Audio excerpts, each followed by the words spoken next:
Klar ist, der Hauptgegner ist die CDU, ist die Union, die versucht, unsere Anträge, unsere Politik den Bürgern vorzugaukeln und anschließend mit SPD zu regieren, was der Merz ja am liebsten will. Also eine neue große Koalition von Frau Merkel. Wahnsinn. Und das müssen wir jetzt in den Vordergrund stellen, mit allem, was wir haben. Hey Leute, heute habe ich echt brisante Neuigkeiten für euch, die uns alle betreffen. Die Ampelkoalition liegt in den letzten Zügen. Aber genau jetzt versucht die CDU im Wahlkampf auf AfD-Themen zu setzen und uns ein konservatives Märchen aufzutischen. Schaut genau hin, die CDU imitiert die AfD, blinkt nach rechts und dann geht's nach den Wahlen doch wieder ab in eine Koalition mit der SPD. Vertrauen? Eher nicht. Bleibt dran, denn wer Deutschland wirklich ändern will, muss genau wissen, wer mit echten Absichten handelt und wer nur vorgibt, es zu tun. Auf geht's! Hallo und herzlich willkommen. Deutschland atmet auf. Das Ende der Ampel ist da. Aber Klebe-Kanzler Scholz hat es scheinbar nicht so eilig. Die Vertrauensfrage wird er jedenfalls diese Woche nicht stellen. Wann es dann zu Neuwahlen kommt, ist ebenfalls unklar. Mit Dr. Bernd Baumann spreche ich heute über diese sehr dynamischen Zeiten hier im Deutschen Bundestag. Hallo, Herr Baumann, ich begrüße Sie. Aufregende Zeiten derzeit in Deutschland. Die Ampel ist weg. Sie kommen jetzt gerade aus der interfraktionellen Runde der ersten parlamentarischen Geschäftsführer. Was können Sie berichten? Es geht ja darum, wie sieht diese Sitzungswoche aus. Dazu braucht man ein Grundschema.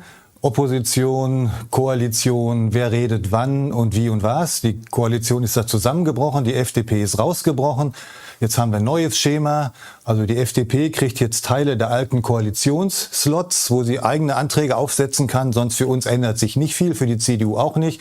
Also das Grundsätzliche stimmt.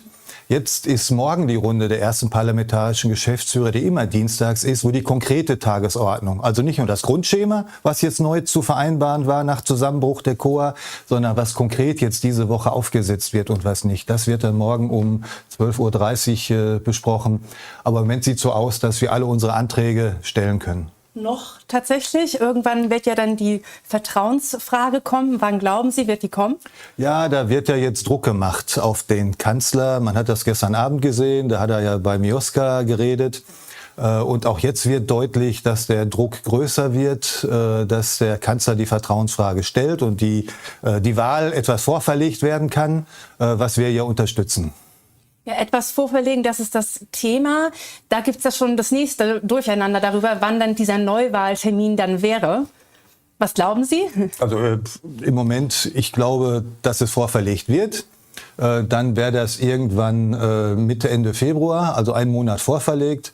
Und auch die Vertrauensfrage vielleicht von Januar dann auf Dezember vorverlegt, dass das so ein Kompromiss sein könnte, auf die der noch Kanzler sich einlässt. Und so marschieren wir im Moment, dass es so wird. Aber wir sind ja schon über diese Koalitionsauflösung hinaus. Jetzt geht's ja, der Wahlkampf hat ja schon begonnen. Und jetzt müssen wir sozusagen alles geben, was wir haben, auf allen Ebenen. Und klar ist, der Hauptgegner ist die CDU, ist die Union, die versucht, unsere Anträge, unsere Politik den Bürgern vorzugaukeln und anschließend mit SPD zu regieren, was der Merz ja am liebsten will. Also eine neue große Koalition von Frau Merkel. Wahnsinn. Und das müssen wir jetzt in den Vordergrund stellen, mit allem, was wir haben.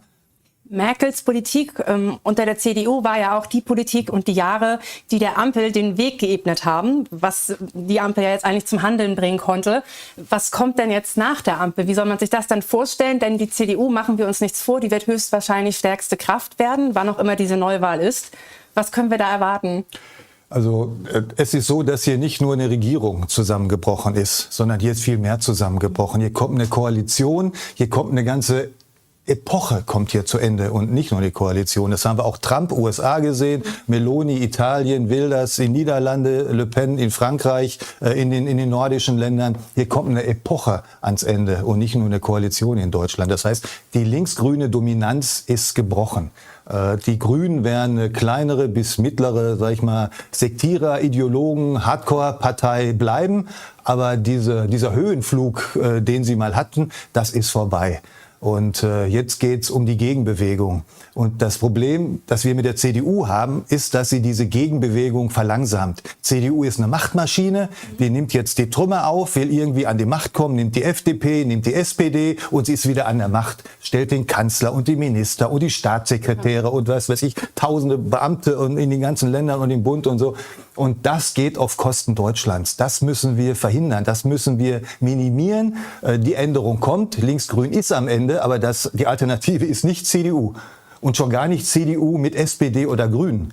Das ist eine neue Katastrophe für Deutschland. 4 Jahre lang wieder keine Grenzkontrollen, richtige. Das ist mit der SPD nicht zu machen. Wieder keine echte Korrektur der Klimapolitik. Die CDU ist das eigentliche Problem Deutschlands. Und jedem Konservativen, der nochmal die CDU wählt, man könnte sagen, sozusagen eher die Hand abfallen, als dass er nochmal da ein Kreuz macht. Das ist die eigentliche große Katastrophe, dass die CDU in unsere Richtung blinkt.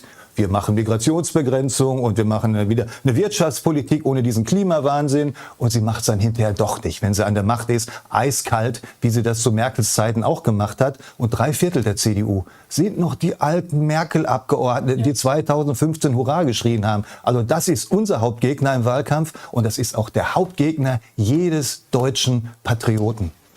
Aber da muss man sich ja mal die Frage stellen, warum die CDU nach so vielen Jahren mit diesem Scheinwahlkampf und dieser Scheinopposition immer noch durchkommt.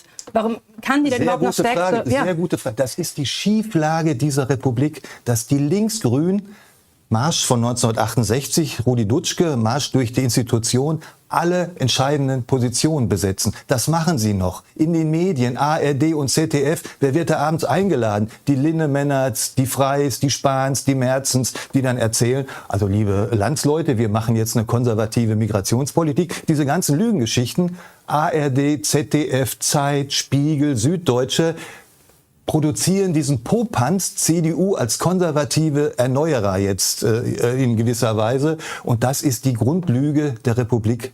Das ist das Problem. Diese Schleifspur der linksgrünen Epoche, diese Nachwehen, diese Nochmacht in den Institutionen, Kirchen, Verbände, Gewerkschaften, NGOs, große Medien, Parteien, überall hat die CDU sozusagen ihre Finger drin und wird von denen promotet gegen uns, gegen den wirklichen Wandel, gegen den wirklichen Wechsel. Und leider hat die CDU und die Linksgrünen in Deutschland eine Macht, gegen die Trump nicht ankämpfen musste und Meloni nicht ankämpfen musste und Le Pen und Wilders nicht. Das ist diese deutsche Vergangenheit.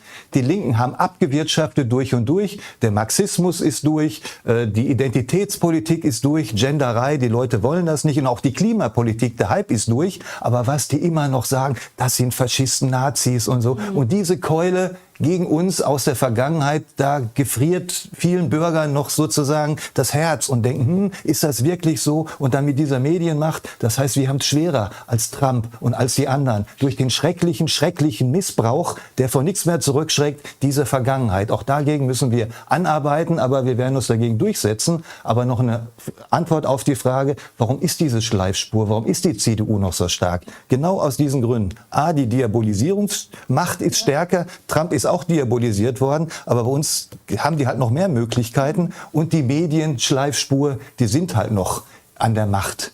ARD und ZDF und Mioska und Slomka und wie sie alle heißen, das ist das Problem. Aber wir setzen uns trotzdem durch. Wir müssen mutig sein, wir müssen tapfer sein, wir müssen alles einsetzen, was wir haben, wir müssen jetzt alles auffahren, volle Energie.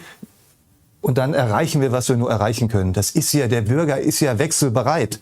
Wir müssen jetzt halt die CDU noch klar machen, dass das ein weiterer Weg ist, eher in den Untergang. Noch 4 Jahre Einwanderung unbegrenzt, das geht nicht. Ein harter Kampf, aber Sie bleiben dran. Danke, Aber Herr Baumann. Mit allem, was wir haben. Danke. Die Kreuze klar.